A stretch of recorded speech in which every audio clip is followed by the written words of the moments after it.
Сайн бацхан үзэгчдээ Өндрхан мэдээллийн хөтөлбөрийн пүрэвгаргийн дугаарыг хөглөж байна. Та бүхэндээ мэдээг танилцуулъя. Эхний мэдээнд харлаанд болно. Монгол улсад банкны салбар үүсч хөгжсөний түүхт 97 жилийн Хинтээ аймагт банкны салбар үүсч хөгжсөний 95 жилийн тохиож байна.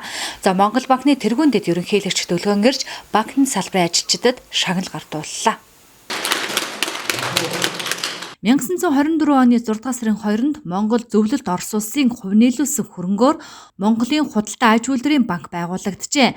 Анх нэгдэхдээ 260 мянган янчааны хөрөнгөтэй 22 орон тоотой.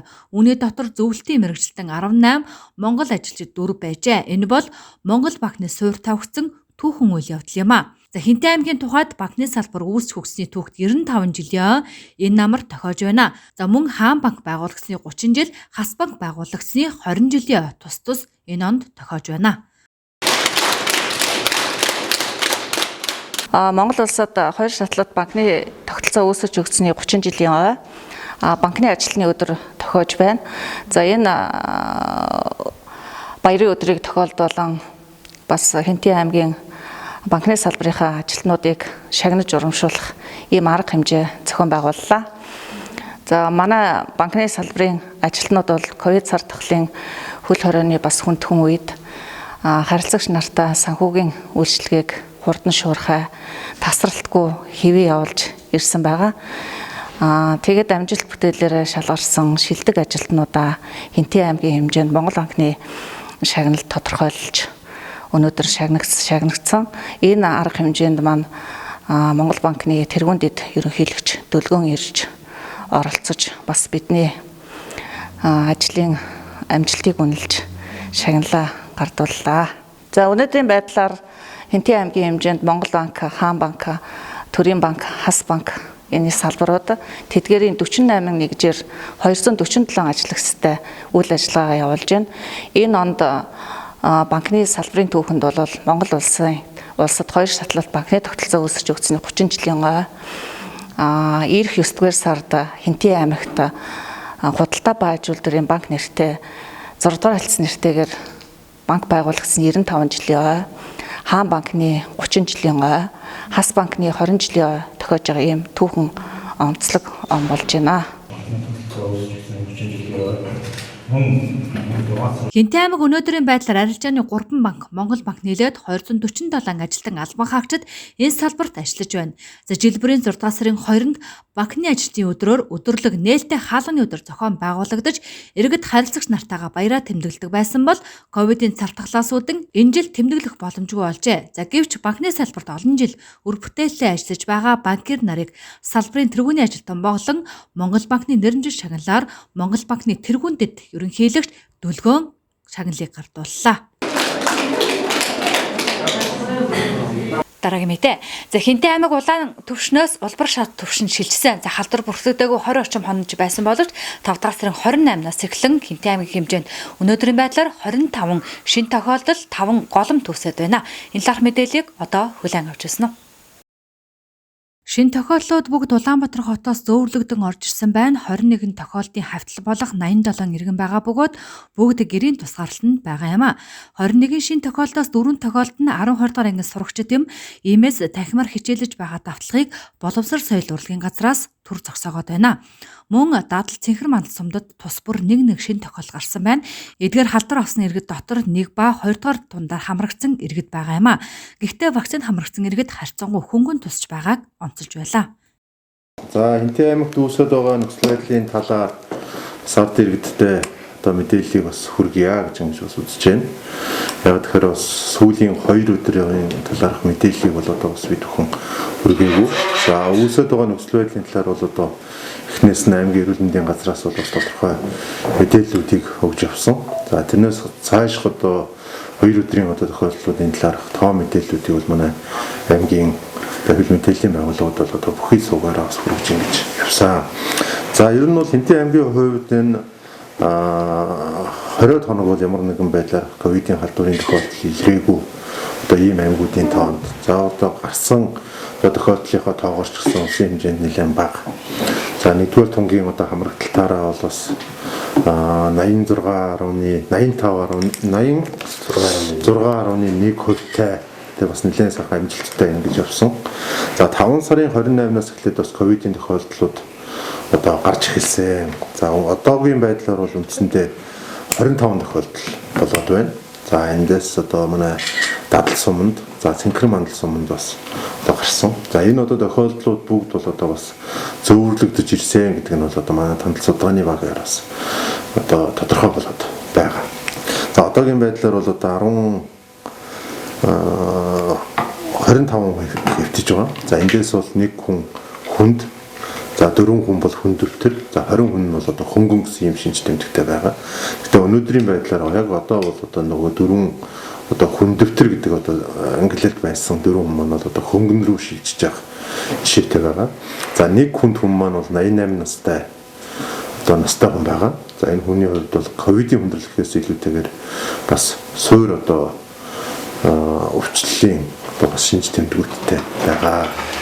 За үндсэндээ бол одоо халдвартын эмнэлэг хийж байгаа хүмүүсийн хувьд бол одоо бас харцангуй биеийн байдал хөнгөн юм байдалтай байна. За гарч байгаа тохиолдлуудаас аваад үзэхэд үндсэндээ бол нэг 6 одоо голомт байна гэж ингэж үзсэн. За энэ 6 голомтын араас бол манай 5 сарын 28-наас эхлээд манай тандал судалгааны багийнхан, за мөн одоо хариу арга хэмжээний багийнхан, за дээрээс нь одоо эмчилгээний багийнхан гэдэг ингээд ажиллацгааж байна. За энэ хугацаанд үндсэндээ 854 хүнээс одоо PCR-ийн наривчсан шинжилгээ авсан байна. За 854 хүнээс одоо 7 нь бол одоо голомт гэж ингэж үзэж байгаа. Бусад одоо 15 нь бол одоо ойрын хавьтлуудаас нь гарсан байна гэсэн ийм дүн мэдээтэй байгаа. За ойрын хавьтлуудаас гарсан хүмүүсийн хувьд бол одоо дийлэнх нь одоо бас нэг гэрүүлийн хүмүүсээс гараад байгаа. Тэгэхээр бол одоо бас энэ яг халдварын одоо дэгдэлт бол одоо бас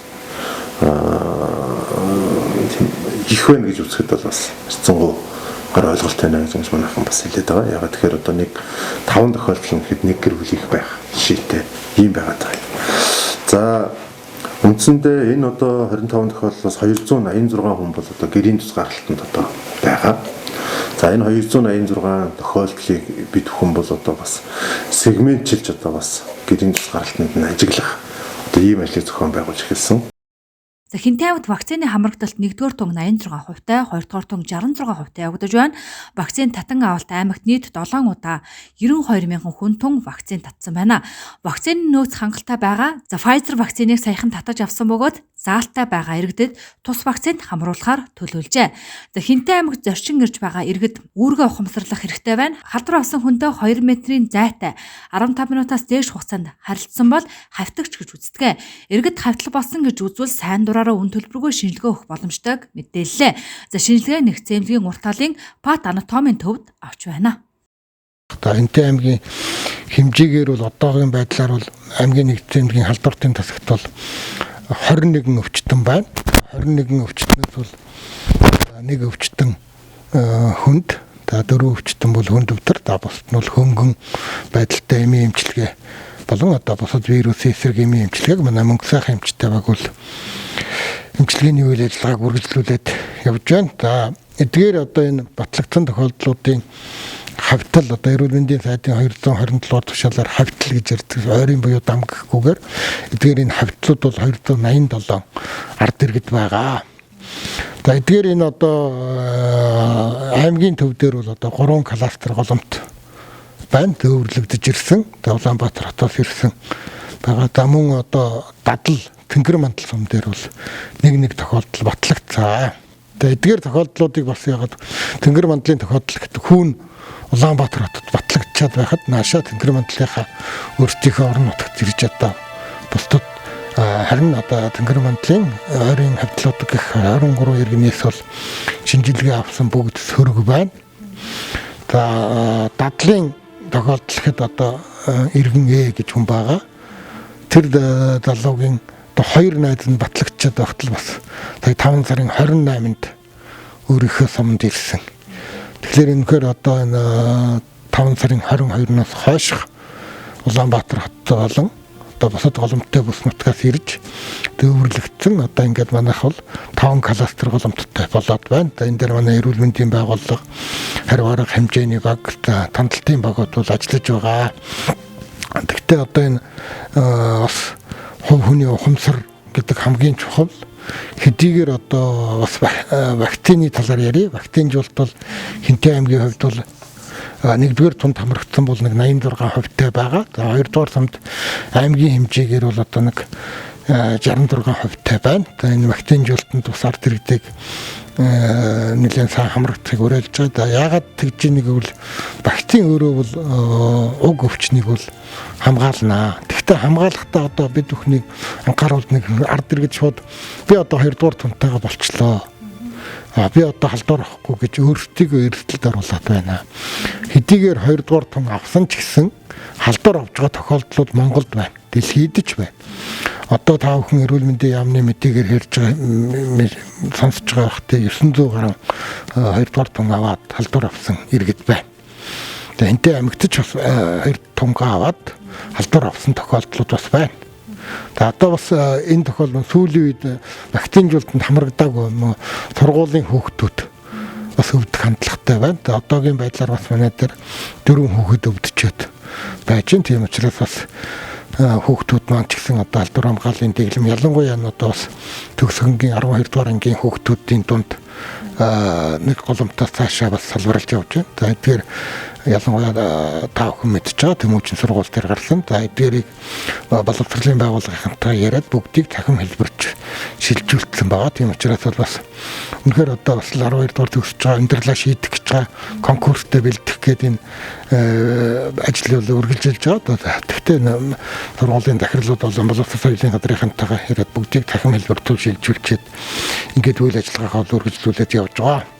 Дараагийн мэдээ. За зүрх мартахгүй төслийн хамт олон Хинтээ аймгийн Бэрх болон Хинтээ аймгийн Сумдуу Чингис хотод ажилласан. Болц сайхан эмч зүрхний гажигтай 4 хүүхдийг үн төлбөргүй хагалгаанд оруулахаар болсон байна. Энэхүү тээврийн зардлыг аймгийн засаг дарганд хамгийн газраас шийдвэрлэн өгсөн байна. Хинтээ аймгийн засаг дарга Гидробат зүрх мартахгүй төслийн шугамар хөдөө орон нутагт ажиллаж байгаа зүрх судасны мэс засалж Ангаа ухааны доктор Гавьяатамж болц сайхан болон тэдний баг хамт олонны хүлээн авч уулзаж талархал илэрхийллээ. Тэд Хинтээ аймагт ажиллах хугацаанд нийтдээ зүрх судасны өвчлөлтөд 300 шахам хүнд үзлэг онцлогоо хийж хагалгаанд орох шаардлагатай 70 гаруй хүүхэд 20 гаруй хүнийг тогтоож хуваарийг нь хүргээд байна. Үүнчлэн яаралтай хагалгаанд орох шаардлагатай 4 хүүхдийг ар гэрийнх нь хамт Улаанбаатар хот руу дагуулan явж үн төлбөргүй мэс засал хийхээр боллоо. За олон улсын түвшинд тухайн мэс засал багадаа 250 сая орчим төгрөгийг өртгөдөг тэдний багаас мэдээллээ. Талууд цаашид харилцан хамтарч ажиллах, орон нутгийн зүгээс эмчээд чадахжуулах үлдсэн 100 шахам хүнийг хагалгааны зардлыг төрөөс тодорхойлж дэмжлэг үзүүлэх боломж нөхцөх судлах тал дээр санал бодол солилцлоо. За энэ үеэр аймгийн засаг дарга Гидробат зүрхний хагалгаанд орохоор Улаанбаатар хот руу зорчих гэж буй 4 хүүхдийн гэр бүлд автомашин гаргаж замын зардал 1 сая төгрөгийг шийдвэрлэж өглөө. Хагалгааг маргааш нь хийх боломжтой гэж болц сайхан эмч үзэж байна. Дараагийн мэдээ. За Дэлхийн зүүн Монгол олон улсын байгууллагын бор өндөр 2 хөгжлийн хөтөлбөрийн зүгээс санаачилдаг байшин төсөл энэ жил дахин хэрэгжээр болсон байна. Энэхүү байшин төсөлд 10 өрхийг шалгаруулan байшиндаа болох төсөл инхүү хэллээ.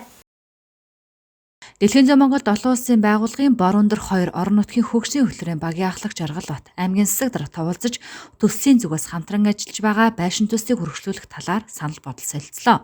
Бор өндөр 2 орон нутгийн хөгжлийн хөтөлбөрөөс Швейцарын Дэлхийн зүүн олон улсын байгууллага байшин төслөө өргөжлүүлэх төсөл бичиж улмаар дэмжигдсэн бөгөөд Хэрлэн сумын 10 өрхөд тоглог байшиндаа болох нөхцөл бүрджээ. Аймгийн засаг дарга Гидробат Чингис хотын захирагчаар ажиллаж байх хугацаанд 2019-2020 онд 24 өрхийн газар эрчим хүчийг шийдвэрлэн хашаа тоглог байшиндаа болоход дэмжлэг үзүүлж байсан. Зээнүүдэд хамтран ажиллаж буйдаа талархал илэрхийллээ. Бусад төсөлд олон хүүхэдтэй өрх, хөгжлийн бэрхшээлт иргэнтэй өрх, амжиргааны баталгаач түвшнээс доогуур орлоготой өрх, залуу гэр бүл мөн эдгээр шалгууруудын зэрэгцээ төслийн үеэр гарах зардал, ажиллах хүчийг бүрэн гарах боломжтойг харгалзан үзэж шалгаруулалт явуулсан байна. За Дэлхийн зүүн Монгол олон улсын байгууллагын зүгөөс төртэй хамтарч ажилласан ажлын хэсэг байгуулах, байшинд орох өрхөд тавигдах шаардлага, шалгуур сонгон шалгаруулалтын талаар ард иргэдэд утгагүй мэдээлэл хүргэнэ гэлээ. Өндөр хаан мэдээллийн хөтөлбөрийн пүрэв гарагийн дугаарыг түрүүд өндөрлөж байна. Маргаашийн мэдээллийн хөтөлбөрөөр эргэн уулзлаа дүр баяртай. Өндөр хаан телевизийн та бүхэн дэдэш 916, Univision 955, холбооны кабель 86, тоон системийн 16 дугаар сугаар тус хүлээн авч үзэх боломжтой. Үзшийг сайхан гурлаарай.